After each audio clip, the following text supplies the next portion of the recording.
j'ai gardé, tu sais que j'ai retrouvé des livres de mon enfance. Donc, un des premiers livres que j'ai lu,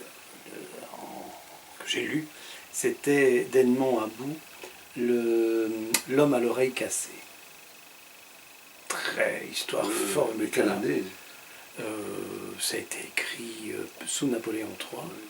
Et donc ça raconte l'histoire d'un grognard de Napoléon qui est gelé dans les plaines de Sibérie, qui est séché par un savant allemand et dont on retrouve la momie, mais le savant allemand a laissé des traces en disant si vous voulez le ramener à la vie, etc.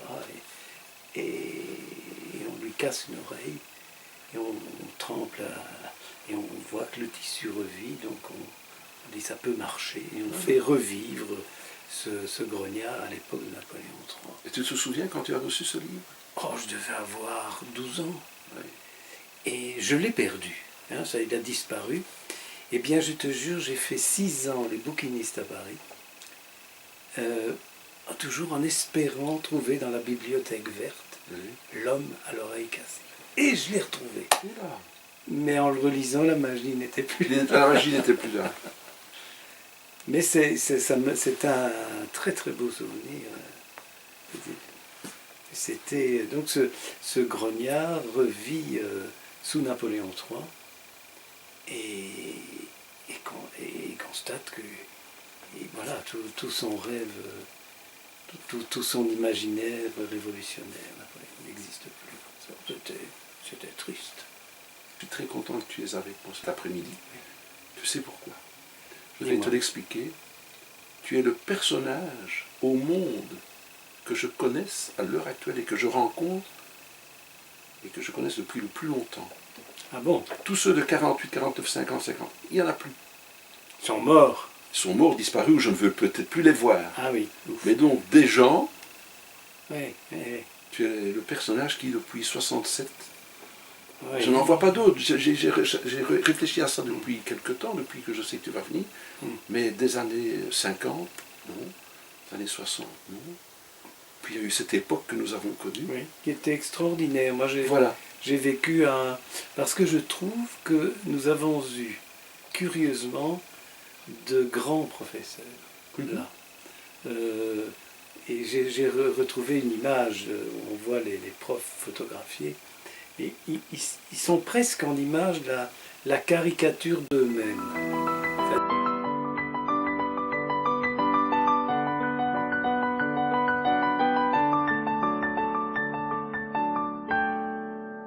Le prof d'anglais à la petite moustache à la Major Thompson, c'était un être merveilleux. C'est Monsieur Calvi. Monsieur Calvi. André Calvi. Qui était un des premiers à m'avoir parlé de linguistique.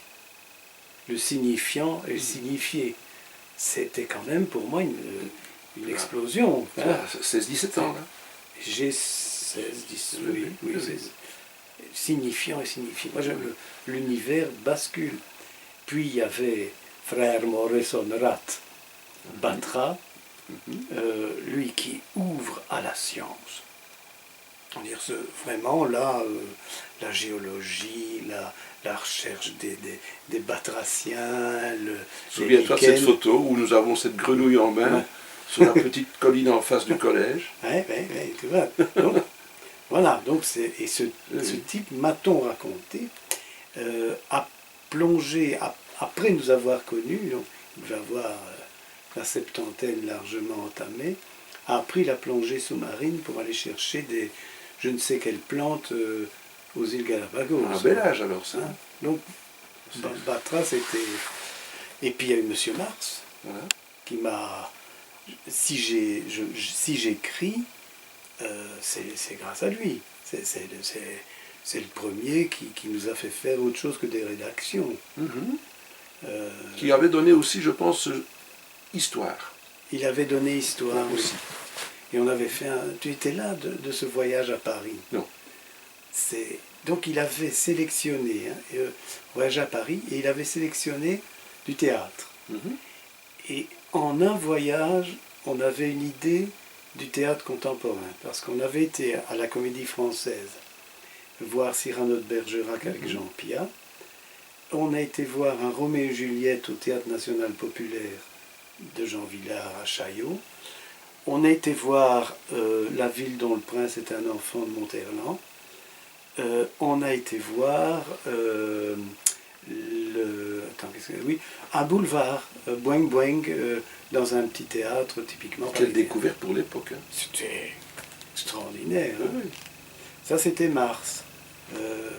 Il y avait le seul prof de gym que je ne déteste pas, Monsieur Avril. Petit mince comme ça. Petit mince qui tout d'un coup, moi qui étais plutôt gauche, Voilà. m'a fait faire des... Donc c'était... et alors ce directeur ouvert, Mathieu, moi j'allais... à la fin de mon école normale, j'ai été pris par les désirs de la chair et je faisais le mur pour des raisons inavouables. Et bien quand j'ai quitté Malone, il m'a dit au revoir, etc. Bonne chance dans la vie, etc.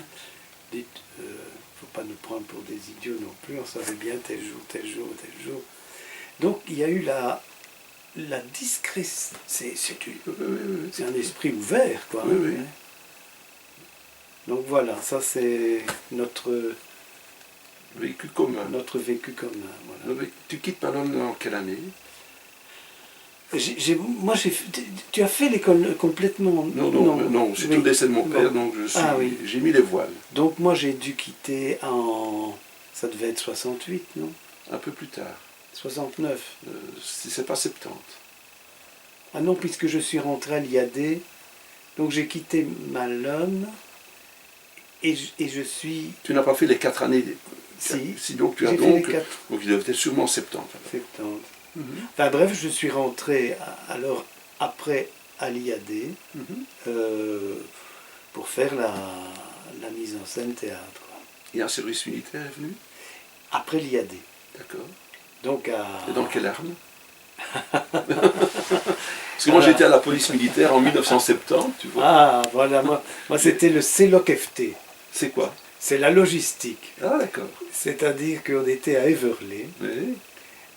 Annie, ma femme, terminait son droit à Louvain, donc ça tombait fort bien, Éverlé-Louvain. Et là, je donnais cours aux miliciens analphabètes. Parce qu'il y avait tous les 3... Donc je vais te débarrasser. Tous les 3-4 mois, il y avait 80 jeunes gens qui ne savaient ni lire ni écrire. Et on essayait de faire quelque chose avec l'ouverture, c'est quelque chose. Donc je ne dis pas, mais il y en a certains qui ont appris à lire là, à l'armée.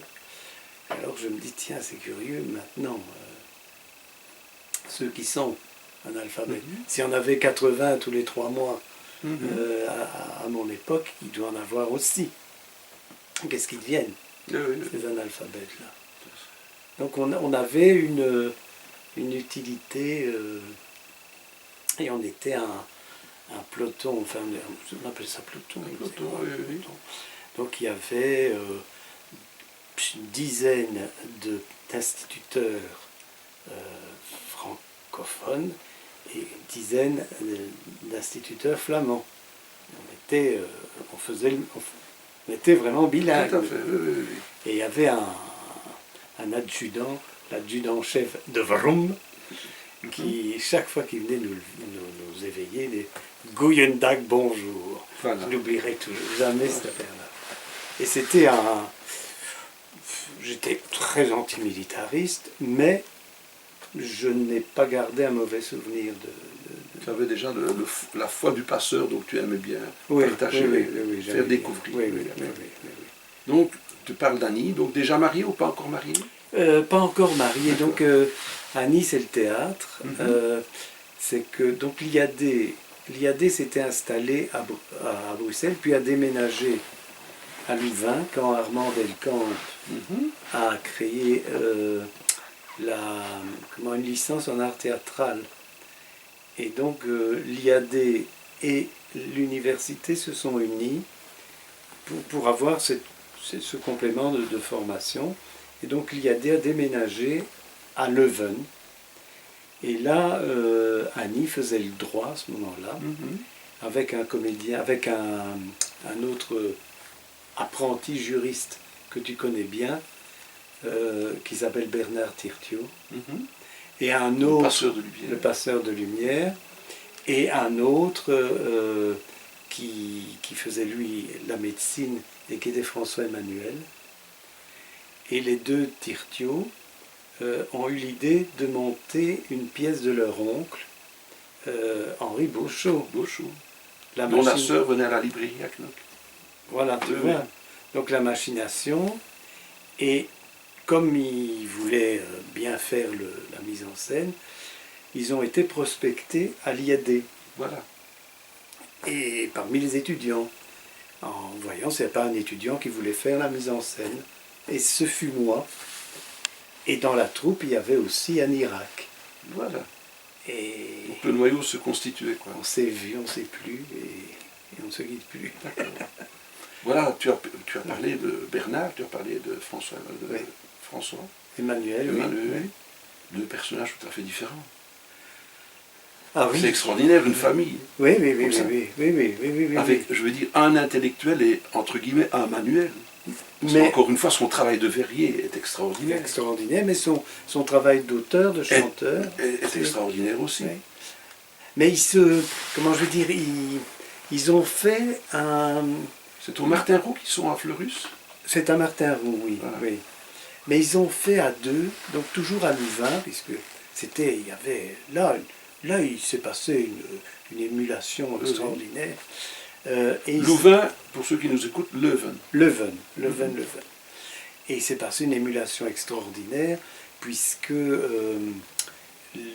les deux frères ont écrit une pièce ensemble. Je ne sais pas ce qu'elle est devenue, mais le sujet était intéressant. Ça s'appelait La profanation. Et il y avait une sorte de mystère dans cette pièce-là, qui était joué très en délicatesse, et c'était, à mon avis, plutôt la plume de François Emmanuel, et qui était tout d'un coup perturbé par des bouffons, par des profanateurs. Oui. Et c'était plutôt, à mon avis, la plume de Bernard. Voilà. Donc les deux frères mettaient en scène leurs différences. On est justement dans une période dont je vais soulever un petit point, c'est qu'il y a des gens qui s'excitent comme des puces sur mai 68. Oui. Nous avons traversé mai 68, oui. Nous n'étions pas excités comme des puces, je ne me suis jamais excité comme une puce à cette époque-là. Qu'as-tu ressenti?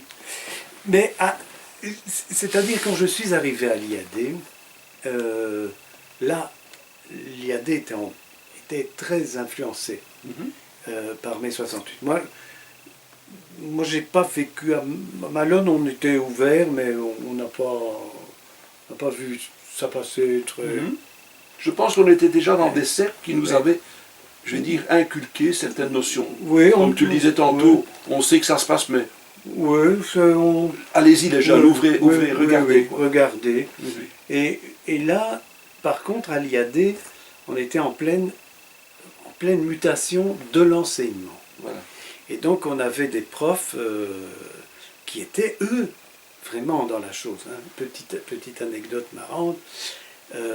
Avant que j'arrive, il y avait eu une grande manifestation, enfin une mini-grande manifestation, des étudiants de l'IAD avec leurs professeurs, avec certains professeurs, qui ont voulu interdire ou intervenir dans les répétitions d'un spectacle au Théâtre National.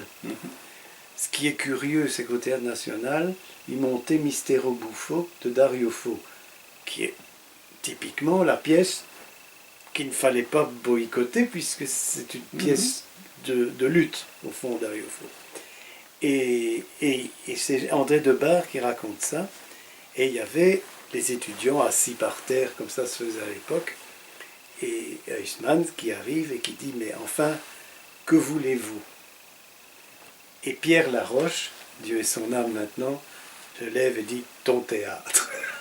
Excellent. Ton théâtre. Ça c'était... Donc ça j'ai vécu, et alors j'ai vécu aussi un changement de l'enseignement, parce que sont arrivés de grands professeurs. Moi j'ai eu comme grand professeur Armand Gatti. Donc Armand Gatti, lui, est venu de l'esprit de révolte. Donc on est en 72, 73 là. Oui, c'est ça, oui. Et alors, donc là, il nous fait découvrir les grands anarchistes comme Durruti, Ascaso Durruti, enfin, donc une prise de conscience. C'est une autre réflexion qui s'ouvre. Qui s'ouvre à moi, oui. D'accord. Et donc là, c'est vraiment la résonance, vraiment la résonance de mai 68, qui moi m'a apporté. Tu vois, par exemple, Gatti, si je sais jouer au théâtre, c'est Gatti qui me l'a appris. Il m'a appris que il y a interpréter, et puis il faut être un résonateur aussi. Il y a presque côté résonance que le théâtre traditionnel n'enseignait pas. On a eu aussi Pierre Debauche, qui est décédé il n'y a pas longtemps. Donc il y a eu des... Et puis à l'atelier théâtral de Louvain, de Delcambre, on a été confronté à des professeurs extraordinaires, Duvigneau, Dort, enfin des grands des gens qui pensaient le théâtre. Et ça, je crois quand même que ça aurait pu être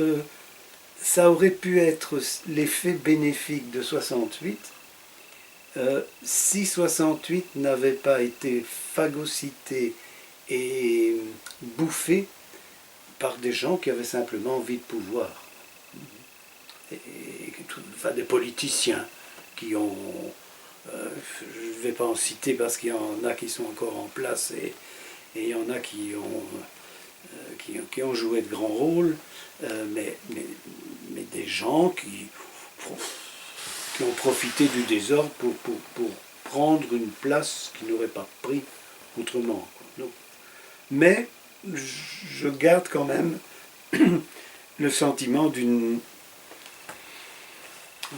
découverte de choses nouvelles, ça c'est un fait. Est-ce que tu avais toujours gardé ce look un peu déconnecté par rapport à tes condisciples? Toujours.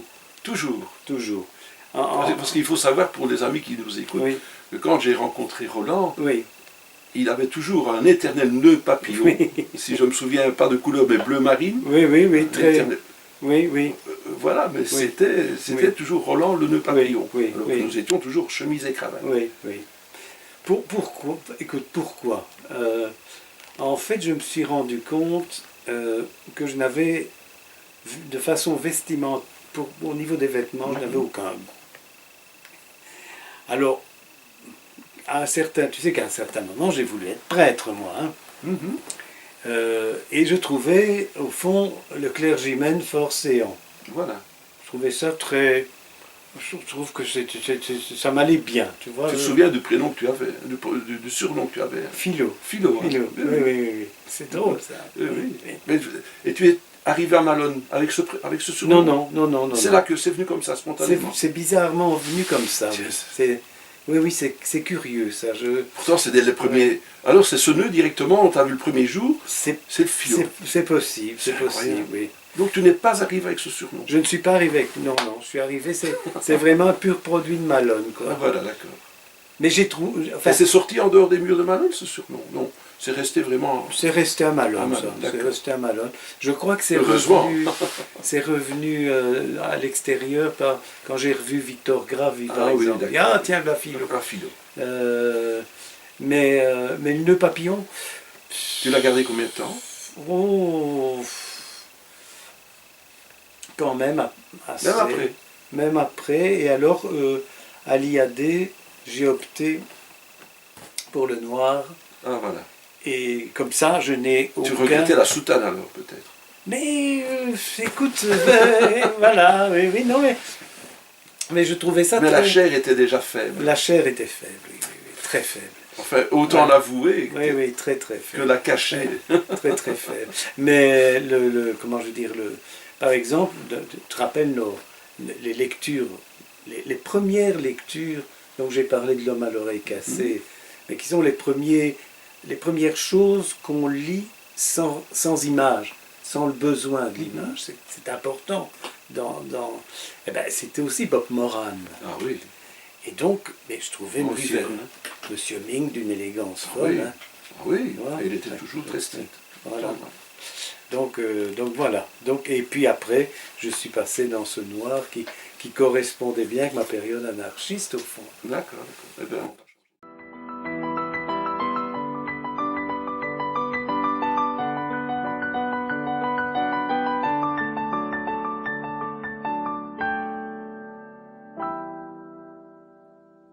toi, tu la quittes dans les années, fin des années 60.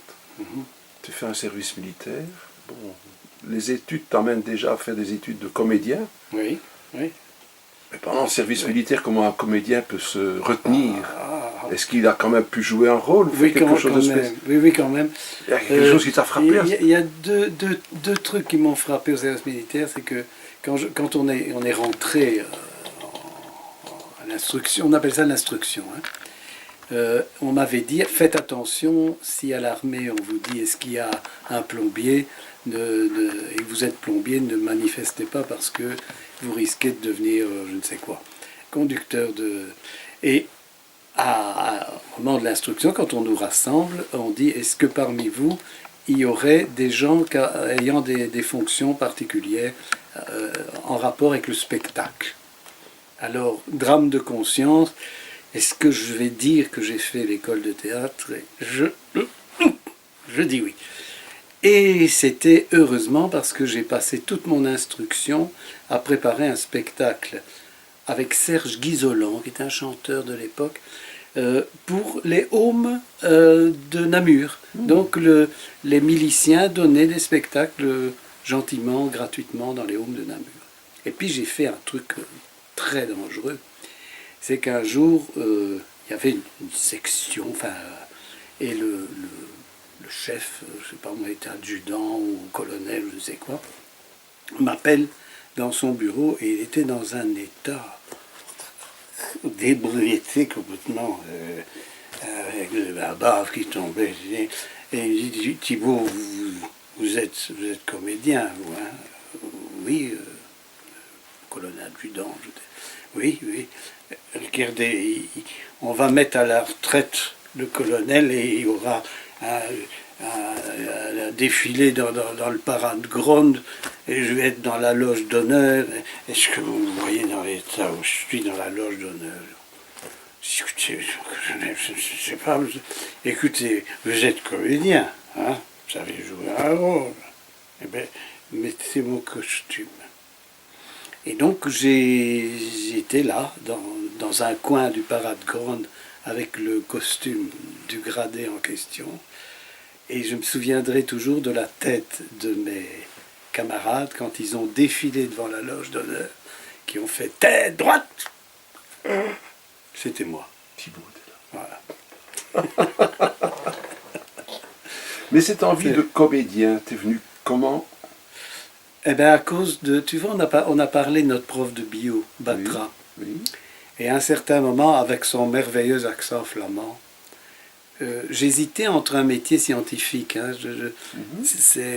La géologie ça me passionnait. Malone était extraordinaire au niveau géologique. En remontant Malone, on passe toutes les couches au fond. Le fond à Malone. Le fond à Malone, c'est extra, des fossiles. C'est vraiment... J'avais d'ailleurs fait une carte sur une carte d'état-major. On avait répertorié toutes les couches, etc. Donc, la science me passionnait. Mais un jour, Mansuet me dit, Batra, t'es beau. Vous n'êtes pas un vrai scientifique, vous jouez à l'être. Et je dis, oh, ça a marché. C'est exact. Je jouais à être un scientifique. Et je dis, ben oui, mais... Et comme il y avait l'envie de littérature, parce que j'écrivais grâce à Mars, j'ai écrit. Mars étant le nom du professeur que nous avions. De français. Voilà. Hein, qui au lieu de donner des stupides rédactions, nous faisait lire, et nous lisait merveilleusement, d'ailleurs, des grands textes, et puis nous disait, ben, rédiger un texte à la manière de. Deux professeurs qui avaient une très belle diction, c'est M. Mars et M. de Saint-Martin. Et M. de Saint-Martin, qui lui était a enseigné le français, vraiment l'amour, voilà. L'amour du français, comme curieusement on peut l'enseigner dans la région de Namur. Et chez Saint-Martin, il m'a fait découvrir un livre que j'ai adoré, une série de livres, c'est Les Toines Culot, oui. Qui était merveilleusement écrit et qui n'avait pas peur d'être à la fois régional, à la fois d'utiliser une très belle langue, mais également la langue régionale, la langue endogène.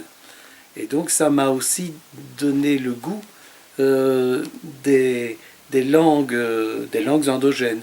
C'est pour ça que revenu chez moi, à un certain moment, j'ai voulu écrire. C'est la première pièce, c'est drôle, c'est la première pièce pour laquelle j'ai obtenu des subventions du ministère. Ça s'appelait l'Internationale des grands-mères et ça racontait la vie de ma grand-mère. Et ma grand-mère, c'était une Flamande installée dans le Borinage qui, à la fin de sa vie, ne parlait plus que le borin parce qu'elle avait été infirmière et que le borin était le langage qui permettait d'avoir le contact avec les gens. On ose plus se confier dans ces langues régionales. Donc je me suis dit, en montant cette pièce à Bruxelles, mais qu'est-ce que je fais là? Qu'est-ce que je fais là? Il n'y a pas un mot de patois là-dedans. C'est aberrant, puisqu'elle elle le parlait.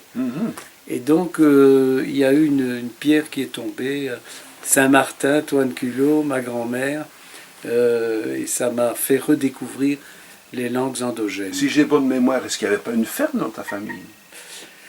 Ou une grange ou quelque chose? C'est un... Je peux raconter ça, j'ai le temps de raconter une longue histoire comme ça. En fait, il y avait là où j'habite, c'était les bureaux d'un charbonnage. D'accord.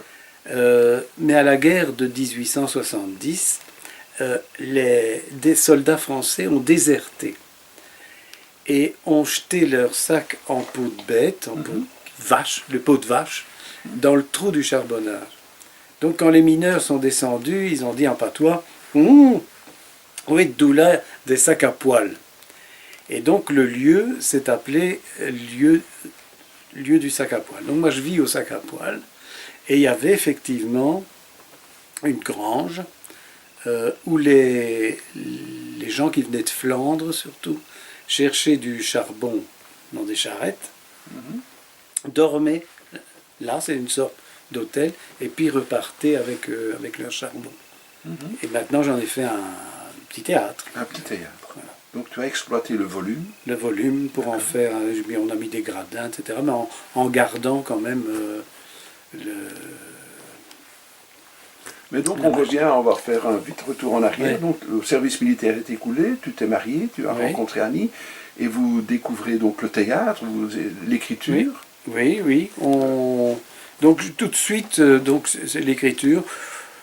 J'ai une petite parenthèse, c'est qu'il faut gagner sa vie. Et deux petites parenthèses. Tu as mangé, donc l'alimentaire c'est important. L'alimentaire c'est important. Annie avait fait le droit, elle voulait faire le théâtre. Seulement, Annie a la spécialité de réussir ses examens. Donc il y avait un examen au ministère des Finances, elle l'a réussi et elle s'est retrouvée contrôleur adjoint des contributions directes. Oula. Avec un bureau, parce que c'était le moment, on commençait à vouloir nommer des universitaires pour lutter contre la fraude fiscale. Ça n'a pas donné de résultat. Une femme contrôleur des contributions. Oui.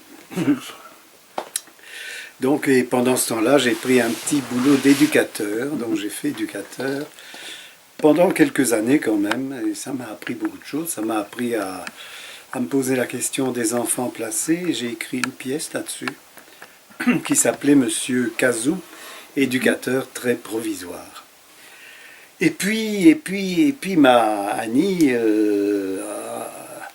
Annie a dit zut aux contributions directes, a donné son préavis, ce qui est assez rare, et est rentrée au conservatoire. Et sur ces entrefaits, ma grand-mère qui vivait là où se trouve le sac à poêle, est décédée. Donc nous sommes revenus nous installer à Ilouge, à Dour. Et c'était assez extraordinaire parce que Annie au conservatoire très vite a été engagée à la RTB. Et là, très vite aussi, je me suis mis à beaucoup écrire pour la RTB. C'était une époque où on produisait beaucoup. Donc j'ai écrit une série qui s'appelait Les Contes du Père Turbé. C'était pondre une histoire par jour. Hein, et puis il y a eu des feuilletons, les feignards, et puis puis il y a eu des billets historiques, comme les rues. Donc on a fait vraiment, on a beaucoup travaillé. Et en parallèle, on fait la comédie? Et en parallèle, j'ai fait une carrière de comédien. Donc j'ai travaillé beaucoup au théâtre de l'Ancre, à Charleroi, où là j'ai vécu quelque chose d'assez particulier hein, au théâtre de l'Ancre. C'est qu'à un certain moment, Jacques Fumière, qui était le directeur de l'époque, m'a commandé une pièce, m'a commandé la réécriture de l'Internationale des grands-mères, que j'avais déjà montée à Bruxelles. On est dans les années 80 là. C'était dans les années 80. Et là, il y avait Yvette Merlin qui jouait dedans, il y avait des tas de gens. L'époque où moi je quitte Charleroi. Et toi tu quittes Charleroi à ce moment-là. Voilà, moi je quitte Charleroi pour aller à Knock. Ah oui, c'est curieux. Hein, oui, tout à fait. Donc, il y a eu un chassé-croisé. Un chassé-croisé. Et je reviens, est-ce que tu as eu l'occasion de rencontrer Victor Gravy à cette époque-là? À cette époque-là, la première fois que j'ai travaillé pour l'Ancre, c'était une commande. Et c'était un spectacle qui s'appelait L'Anarchiste. Ah, ouais. Et donc il y avait, on était 4 ou 5 auteurs. Il y avait Frédéric Latin, il y avait Roland Houret, Michel Jamsin, non pas Michel Jamsin, enfin moi, et on avait chacun un personnage d'anarchiste. Donc moi on m'avait confié Louise Michel, du pain béni. Et là, Victor Gravy jouait dans ce spectacle. Victor Gravy, qui était un de nos anciens condisciples à l'école normale. Voilà. Et il jouait dans ce spectacle. Il n'avait pas encore commencé à faire des choses comiques humoristiques avec Rochefort. Il n'avait pas encore. Il allait le faire. Et donc là, il a été question. On s'est dit, il faut qu'on se voit pour écrire quelque chose ensemble. Et puis ça ne s'est pas fait. C'est un peu dispersé, d'accord. Mais à la suite de ça, donc Fumière m'a engagé, c'est curieux ça, il m'a engagé, je crois que c'est 6 mois, comme auteur. Ah, voilà. Avec comme mission de faire mes heures de bureau, scrupuleusement, 8h30 au bureau, heure de table et heure de fin. C'est vivre de sa plume, ça, c'est extraordinaire. Oui, ça c'était. Et là, j'ai écrit une pièce qui s'appelait Le Couple. Ah, d'accord, oui. Qu'on a joué, qu'on a monté avec Madeleine Fabrice. Je sais pas si tu. Et qui était un spectacle itinérant de l'Ancre. Donc j'ai beaucoup travaillé. C'est une travaillé. belle époque, ça. C'était une époque. C'est intéressant. On a écrit une pièce qui s'appelait Autoroute avec Jean Louvet. Où là je jouais. Enfin, fou. Ça. Stéphane est né à ce moment-là. Stéphane n'est pas Encore né. n'est pas encore né. D'accord. N'est pas encore né. Donc tu as beaucoup de liberté, quoi. J'ai des libertés. Le couple à la liberté. À la liberté. Et Annie travaille beaucoup Voilà. en radio. On fait aussi les spectacles roulottes. Mhm. Hein, on a mis en scène Amoneuse, on a mis en scène Le Vampire était poète, donc on a une production qui fonctionne tout en travaillant à la radio. Et moi à l'encre, jusqu'au moment où l'IEX me tombe dessus. Alors, explique-moi. Alors, l'IEX, c'est une grande école de communication Mhm. où on mélange, où les techniques de l'art sont utilisées pour la communication. Mhm. Donc on a besoin de quelqu'un qui enseigne la radio, quelqu'un qui enseigne la prise de parole en public, quelqu'un qui... Et donc il y avait un grand professeur, entre parenthèses, qui s'appelle Robert Delieu, et que j'ai rencontré à Maritz, figure-toi, quand je voulais être prêtre. Mhm.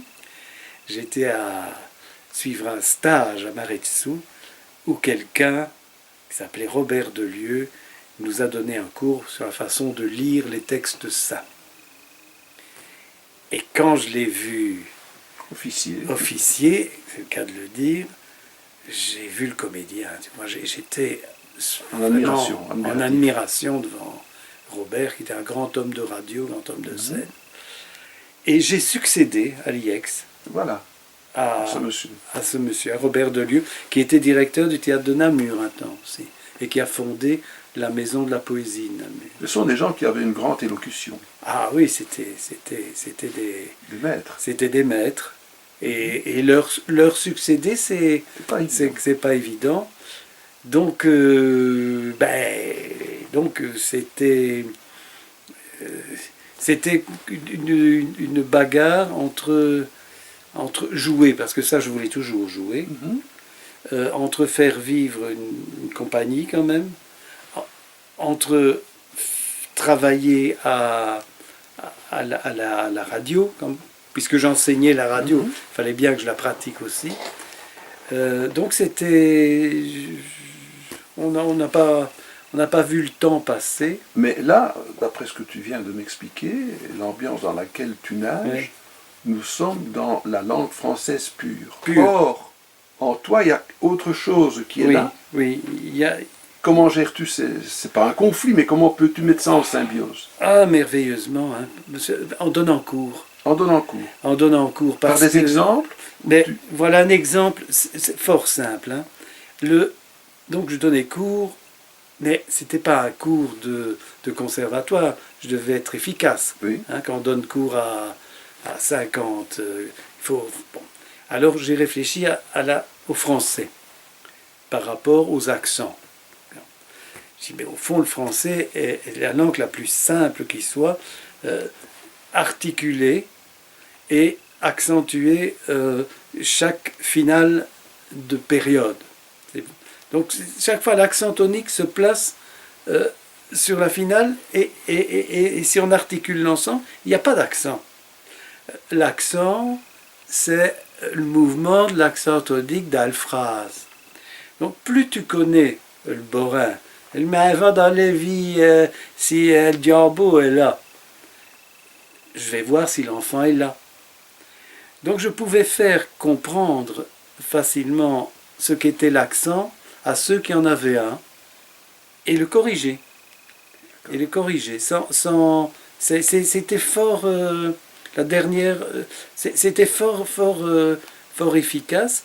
Et alors, je me suis rendu compte de la richesse de la langue. Au fond, j'ai été libéré en donnant cours de cette peur qu'on a de mélanger les deux. C'est un travail d'orthophoniste presque ça. Il y a des trucs comme ça, oui, ouais. Oui. Mais donc j'ajoutais, quand l'expression, parce que les langues régionales, c'est souvent des expressions. La musique du mot, quoi. La musique du mot, du mélange de phrases, Voilà. etc. Et Le chant de la phrase. le chant de la phrase. Et donc je pouvais introduire, si j'ai donc je vois un gosse, un élève, un jeune, qui arrive et qui vient, je suis un peu gêné de mon accent, je viens du Borina. Ah oui, ben, mis aussi de cet baigne. Voilà. Hein? Et voilà. Et de Lieu, il venait de Namur. Hein? Et donc, il pouvait aussi passer de. Voilà. C'est une question d'assimiler. D'assimiler, oui. De faire la différence entre le génie, parce que le génie de la langue endogène et le génie de la langue française. Et de ne pas mélanger les deux. Ou alors, sciemment. C'est parfois amusant. C'est vrai que quand deux copains se rencontrent, ils se tapent sur l'épaule et ils reprennent tout de suite la langue qu'ils avaient à l'école. Voilà, oui. Et je me disais, je montrais aussi que quand les gens cotent ensemble, en fin d'année, ils ont inventé un parler qui leur est propre. Ils ont inventé une langue endogène au 18 rue de l'Étuve. Et donc, en travaillant, c'est de la communication. C'est de la communication, de l'observation, de la communication, mais on peut en tirer beaucoup de richesses. Et donc je me suis amusé, mais l'ennui de tout ça, c'est que j'ai écrit beaucoup de choses sans souci de conserver. Voilà. Et donc il y a... Ça c'est le rôle du passeur, il passe, il transmet. C'est un communicateur. Voilà. Et puis, plutôt... Et donc... On ne devient pas poussiéreux de cette façon. Voilà. Et heureusement, j'ai vu arriver dans ma vie Pierre Bragard, qui il faut éditer. Et donc... et sa maison d'édition est Audace. Voilà. Audace. On l'a cité. Hein. J'ai cité. Et donc là, voilà. Il y a... Donc les... Alors tu parles de Pierre. Oui. Quel âge a-t-il à ce moment-là? Quand je le rencontre. Oui. Donc il a déjà quand même un beau carnet derrière lui. Oh, quel âge peut-il avoir, oui. Ça c'est curieux. Hein, ben voilà. Je ne me rends pas compte de... Non mais ça veut dire par là, bon, il a déjà derrière lui, je veux dire, un bon carnet, il a déjà, je veux dire, dans sa maison d'édition, il a déjà quelque chose de lourd. Ben, non, pas vrai. Je crois qu'on peut dire que il avait déjà... C'est-à-dire, il voulait lancer une collection qu'il a lancée et qui était d'éditer des textes régionaux en se disant que si on veut les faire connaître, il faut qu'ils soient aussi en français. D'accord. Et donc, il y a là, quand même, il avait là une série d'auteurs, dont Elio Di Rupo, qui avait fait un conte de Noël. Est-ce lui qui l'a écrit? Si, c'est lui qui l'a écrit. Il n'est pas sur les élections prochaines, donc non, pas de souci. non.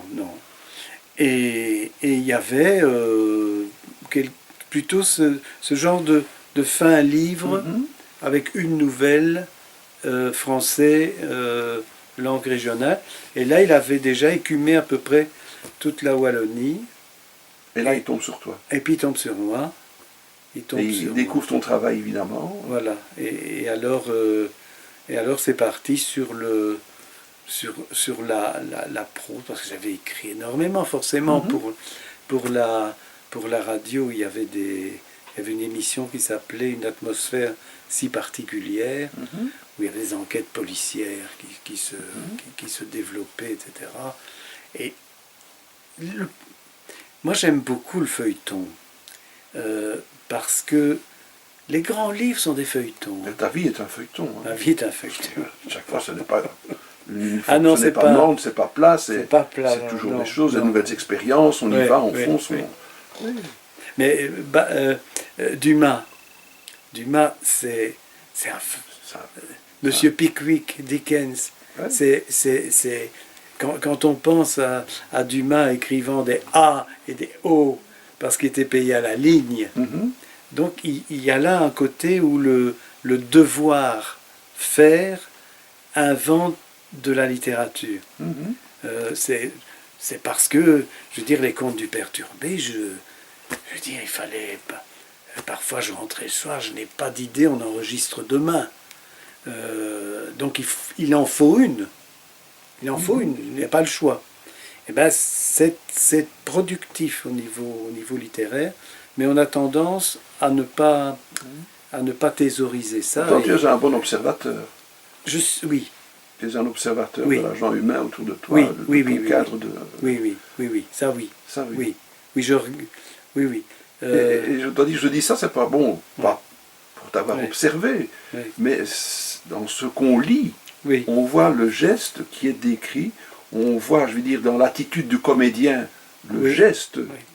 qui a été écrit avant, mais qui est décuplé d'une autre façon, comme on le disait tantôt, dans une certaine lenteur, pour Oui. mieux appuyer le Oui. vers, pour mieux appuyer le mot. Oui. Voilà. Oui, c'est... Dans la gestuelle, tu as Oui. ça, dans l'écriture, dans le parler, Oui. tu as ça. Mais quand on me corrige, donc les correctrices sont intéressantes, on me... Il s'appelle Brigitte Deschamps qui corrige, et elle dit, mais encore des petits points. Encore des petits points. Que tu mets, toi. Oui, encore. Oui, mais c'est vrai, le petit point dit tout. Mais tout, voilà. Voilà, ça t'ouvre un petit peu à la respiration, ça t'ouvre à l'imaginaire, Oui, et ça permet au lecteur ou à l'auditeur oui. d'être dans la phase de l'extase Oui, parfois, oui, du suspense. Oui, oui. Mais il m'arrivait, mais je ne le fais plus. Un fan Peut-être de que petits de mettre 3 petits points, point d'exclamation, 3 petits points. Donc signifiant quoi? Que le lecteur doit terminer Interpréter. l'émotion, Oui, avoir une émotion, Voilà. et puis la laisser... Mais ça, Brigitte dit non, ça quand même. C'est Ça- comme moi, je n'aime pas, c'est le point-virgule. Ah oui, j'aime pas. Non. Oui, mais je travaille avec Jean-Claude de Ruder qui adore le point-virgule. le point-virgule. C'est- Ouais, mais par contre, le point d'exclamation, les 3 petits points, oui, ça, c'est important. Oui. Moi, dans mes chroniques, tu verras des petits points partout. Ouais, hein. ouais, Parce qu'encore une fois, on ne peut pas tout raconter dans une chronique, Non. sinon tu racontes l'histoire Ouais, de l'ouvrage. ouais, Or, tu ne dois pas. ouais. Tu dois appâter. Ouais, Tu ouais. vois. Commencer le mot à vous de Il va deviner, venir, quoi. à vous. Voilà. Alors, le comédien sur les planches. Oui. La première fois que tu montes sur les planches, est-ce que tu as la trouille?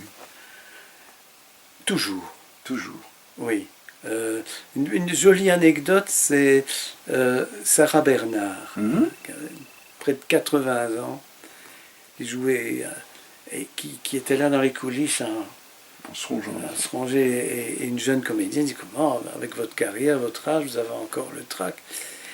Et Sarah Bernard s'est retournée vers elle et lui a dit, mais mademoiselle, le trac vous viendra avec le talent.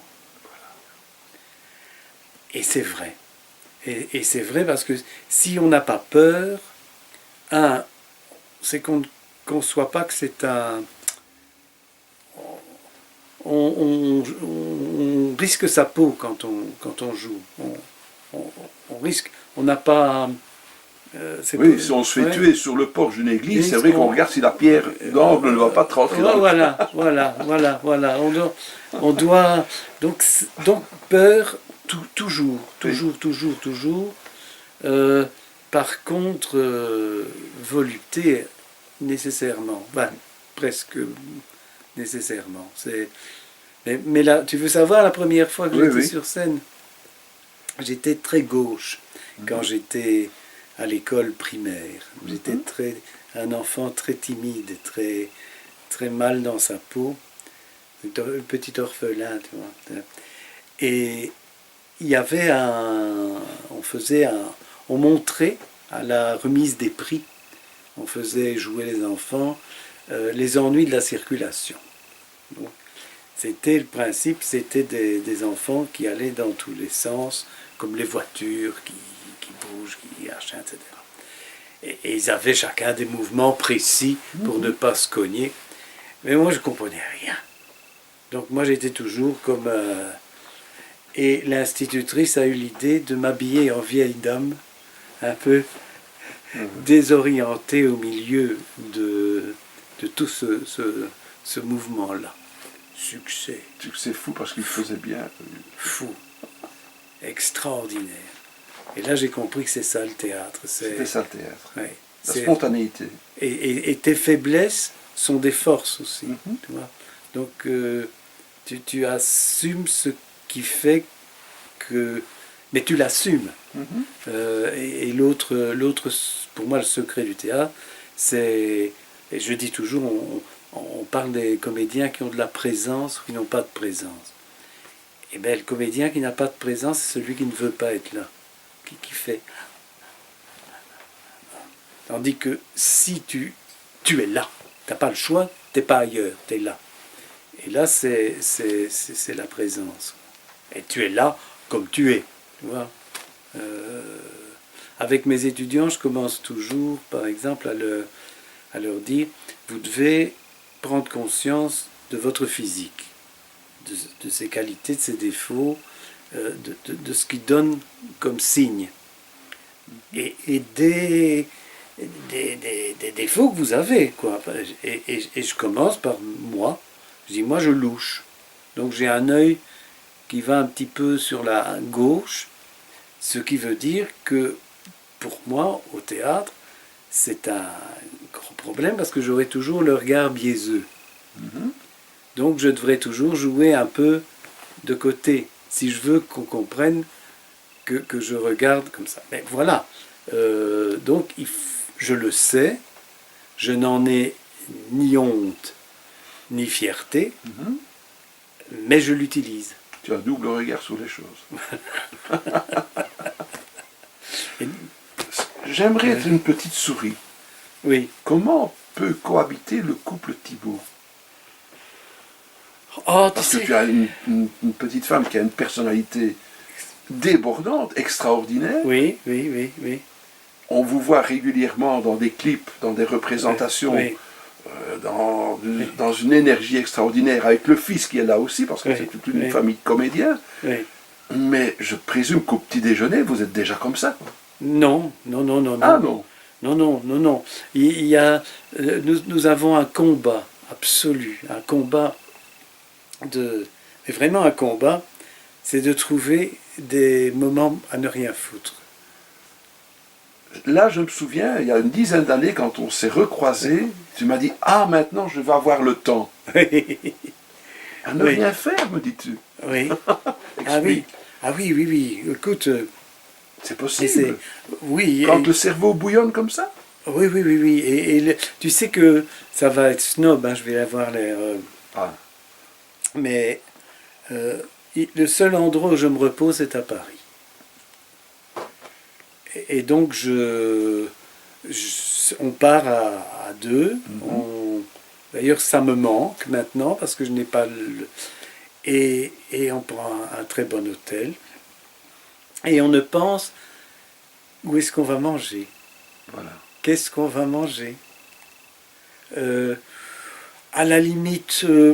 Donc vous avez besoin d'une déconnexion. Absolue, oui. Voilà. Oui. Par contre, vous vous retrouvez là dans un autre cadre qui vous régénère alors. Ben, en tout cas, voilà, je suis bien. Ou bien c'est pour mieux observer encore les autres. Il faut s'en défendre. Je pense. Il faut s'en défendre. Là, il y a une richesse, incroyable. Regardez les gens, c'est fabuleux. C'est fabuleux. C'est fabuleux et... Pour reproduire le geste? Écoute, tu connais bien la mer. Oui. À Ostende, il y a le Thermes Palace Hotel. Et du côté mer, il y a comme des arcades, un long tunnel qui donne sur la mer avec des arcades. Et au Thermes Palace, on peut boire un verre sur la terrasse, face à la mer, mais délimité par les arcades. Eh bien, c'est une leçon de théâtre. À la limite, il faudrait amener une classe de comédiens, s'asseoir et regarder les gens qui rentrent sur scène, qui rentrent dans l'arcade, qui passent et qui sortent de scène. Il n'y en a pas un qui joue mal. Parce que Ils sont spontanés. ils viennent de quelque part Et et ils vont quelque part. Au théâtre, on sent trop, le comédien vient des coulisses, joue sa scène et retourne dans les coulisses.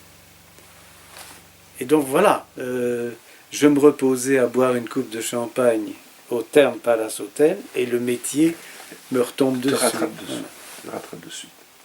Ben. Oui, ben ça c'est... Mais c'est gai. C'est gai. Oui. C'est vrai que Paris, on vous retrouve souvent à Paris. Oui, oui.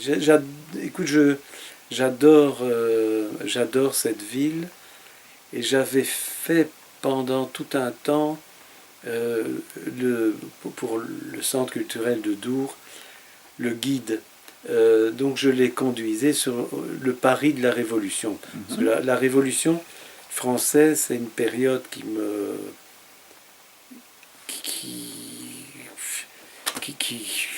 laisse sans voix parce que j'ai le sentiment que nous n'avons pas quitté la Révolution française, que les grands enjeux qui sont manifestés à ce moment-là sont toujours au travail et que de siècle en siècle maintenant, on ne les reperçoit plus alors qu'ils sont là. Et donc, pour moi, c'est passionnant d'aller retrouver les lieux où se sont passés ces événements-là, de voir parfois je gère des heures suivies par Annie qui commence à se lasser parfois pour aller chercher, je sais pas, ce qui reste tu sais, le cimetière, au cimetière Picpus, hein, ce qui reste des descriptions de Victor Hugo quand dans Les Misérables, Victor Hugo décrit Jean Valjean jardinier chez les sœurs de Picpus, mais le jardin il est là. Tu joues ton Xavier Dutch à toi-même. Je joue mon Xavier, oui, je fais ça. Et donc voilà. Mais de plus en plus, j'essaie d'avoir un Paris purement reposant. Je vais même pas au théâtre. D'accord. Terrasse, resto. Quel est le grand rêve inassouvi? Inassouvi et inassouvissable ou non, que tu pourrais me concrétiser, mais quelle est la chose que tu t'es toujours dit, ça je vais quand même faire un jour, mais tu n'as pas encore eu le temps? Il y en a beaucoup, hein, je sais. Ben écoute, donc maintenant que tu me mets face à... Non, Tu as pu accomplir régulièrement écoute, les choses rêvées et les mettre en route. Écoute, je crois avec difficulté, hein, pas de façon toujours facile, mais j'ai l'impression d'avoir vécu ce que, quand on était à Malone, j'avais envie de vivre. Donc, vivre avec compromission, hein. Donc je ne peux pas dire que j'ai été un auteur comme ça qui non, mon œuvre, etc. Non, mais tu étais comédien, on m'a dit. Oui. Dans tes études, tu étais déjà comédien. Donc oui, peut-être que je jouais à être un auteur aussi. Mais non, c'est quelque chose que je... On heureux alors. Oui, non, ce que j'aimerais, c'est avoir énormément d'argent pour remonter Hitler ou n'importe qui. Ah. Mais qui est une pièce qui est maintenant... c'est immontable avec les moyens du théâtre belge. Tu vois, il faudrait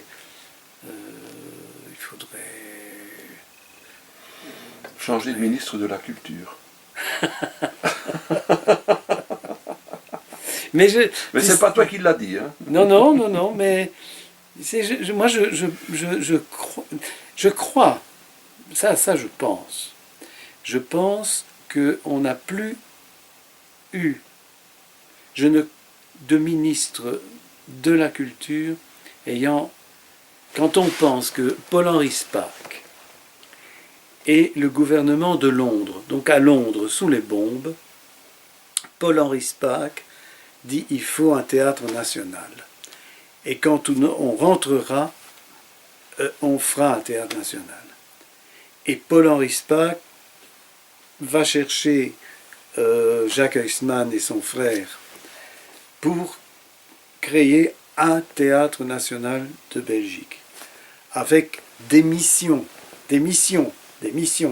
autant de spectacles, autant d'auteurs belges, autant de comédiens, autant de villes visitées, etc., des missions, que pendant des années, quand même, le théâtre national découvre des auteurs, moi j'ai... Enfin, bon.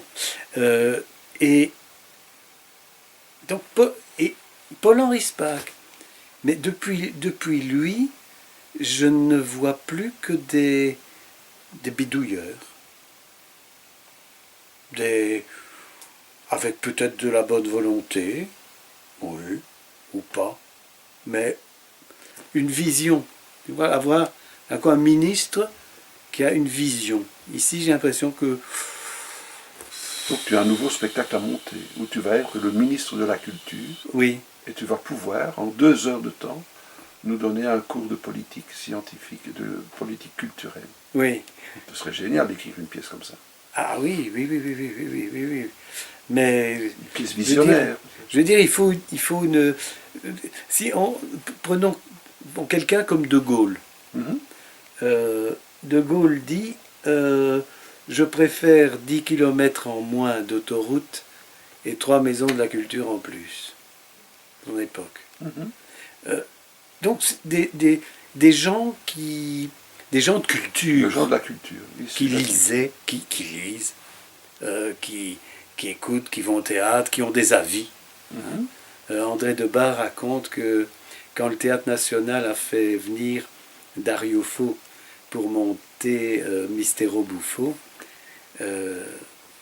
c'est dans les années 70, Spaak avait encore 3 ans à vivre, et il vient voir, parce qu'il était de conseil d'administration du Théâtre National, et donc il suit le Théâtre National, il paie à manger aux comédiens, et il dit à Debars, « Ah, vous aimez bien ce que vous faites ?» Et Debars dit, « Ah oui, hein. Et vous aimiez la pièce ?»« Non. » L'insatisfait. Non. Et donc voilà, mais c'était des... Et peut-être que ça c'est l'âge qui vient, mais je n'ai plus le sentiment, j'ai l'impression d'avoir des ministres d'Esbrouf, des avis comme ça, des comptables. Oui, des comptables, oui, c'est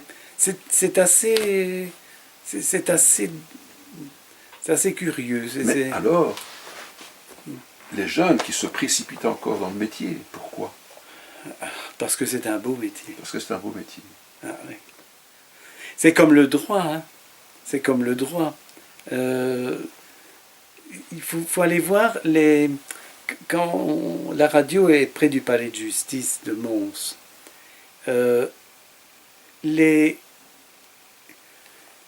Tu n'as jamais vu un chauffagiste bien payé, en général bien payé, se promener avec son bleu de travail sur le bras. Par contre, il y a beaucoup d'avocats très mal payés qui se promènent avec leur toge sur le bras. Pourquoi? Parce qu'ils sont fiers de ce métier-là. Et je crois que les comédiens, c'est la même chose. Ils considèrent comme un privilège de pouvoir vivre de ce métier-là. Oui. Voilà. Donc c'est ça, oui. C'est un métier indispensable comme médecin, tu vois, c'est des... Donc t'es mal payé, mais c'est indispensable. Tu as encore 20 ans à vivre pour produire. Qu'est-ce que tu as envie de faire? Oh, mettre de l'ordre, mettre de l'ordre. Oui. Oui, mettre de... c'est horrible à dire ce que je dis là, mais j'ai l'impression que tout est sorti. Tout est éparpillé comme ça. Mais il faut le organiser. Ah d'accord. Je crois que c'est vraiment... et comme je suis diffus de nature, c'est un travail... Donc à la limite, voilà, si j'ai un rêve, c'est d'être encore assez visuel dans un âge avancé pour avoir une secrétaire avec qui mettre de l'ordre, comme dans le... Une archiviste documentaliste. Voilà, ce roman d'Amélie Nothomb, où elle va, je ne sais plus où, mais c'est au service d'un auteur on va mettre. Mais enfin, il y a une histoire comme ça, donc c'est ce rapport entre quelqu'un qui a fini, mais qu'il faut organiser, et quelqu'un qui démarre. Ça, j'aimerais bien, tu vois, avoir ce passage-là. Elle sera blonde ou rousse? Roland, je te remercie. Je l'ignore. Son nom, je sais qu'il est doux et sonore, comme ceux des aimés que la vie exila. Je te remercie beaucoup pour ces confidences. C'était un plaisir. Roland, à une prochaine vie. Hein. À une prochaine vie. Voilà. Ah ben, je suis curieux de voir tout ça, moi.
C'est un strabisme, tu verras.